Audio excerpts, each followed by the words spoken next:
Hello everyone, फेरि पनि guess what. पहिला सुरुमा चाहिँ म तपाईहरुलाई यो सिन देखाउँछु। तपाईहरुको मनमा एउटा गीत गुनगुनाउनुहुन्छ पक्कै तपाईहरुले। त्यसपछि यो घर देखाउँछु। मैले यो घर आइपुगेको छु हैन। यो घर सायद तपाईहरु धेरैले गेस गरिसक्नु भयो। काफ्लेले आफ्नो मायालुको सम्झनामा बनाएको घर।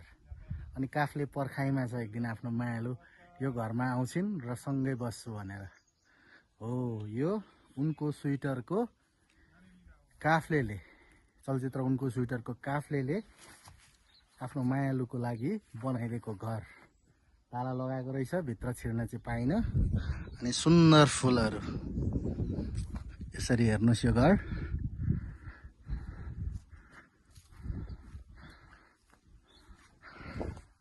हामी आशा गरौँ काफ्लेले छिट्टै आफ्नो मायालु भेटाउँछ र यहाँ ल्याएर राख्छ।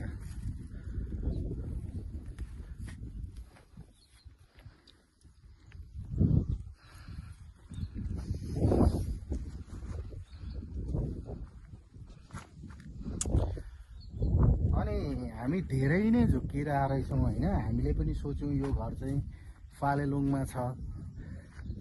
हो, धेरै नै सुट चाहिँ फालेलुङमै भयो होला, तर यो घर चाहिँ तपाईहरु नझुक्किनु होला। इलाम र पाँचथरको बोर्डर अर्थात् राकेमा चाहिँ छ है यो घर। तपाईहरु फालेलुङमा भन्ने सोच्दै हुनुहुन्छ, म जस्तो झुक्किरहनु भएको छ भने सबैलाई यही भिडियोबाट म जानकारी गराउँछु। यो घर चाहिँ रवि पूर्व चारालीबाट आउँदै गर्दा राके बजार थोरै अगाडि आएर यसो एउटा उकालो बाटो छ, त्यहाँबाट माथि आएपछि पुगिन्छ। अनि यहाँ आएर यो सिनारियो चाहिँ हेर्दै गर्दा धेरै सुट चाहिँ यहाँ पनि भएको रहेछ भनेर गेस गर्न सकिन्छ हैन। यस्तो छ यहाँको माहौल।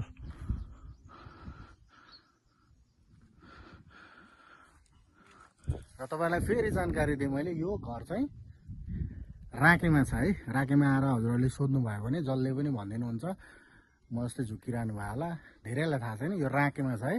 तपाईहरु यही घर हेर्न चाहिँ फालेलुङ पुगिराख्नु पर्दैन। हस् त।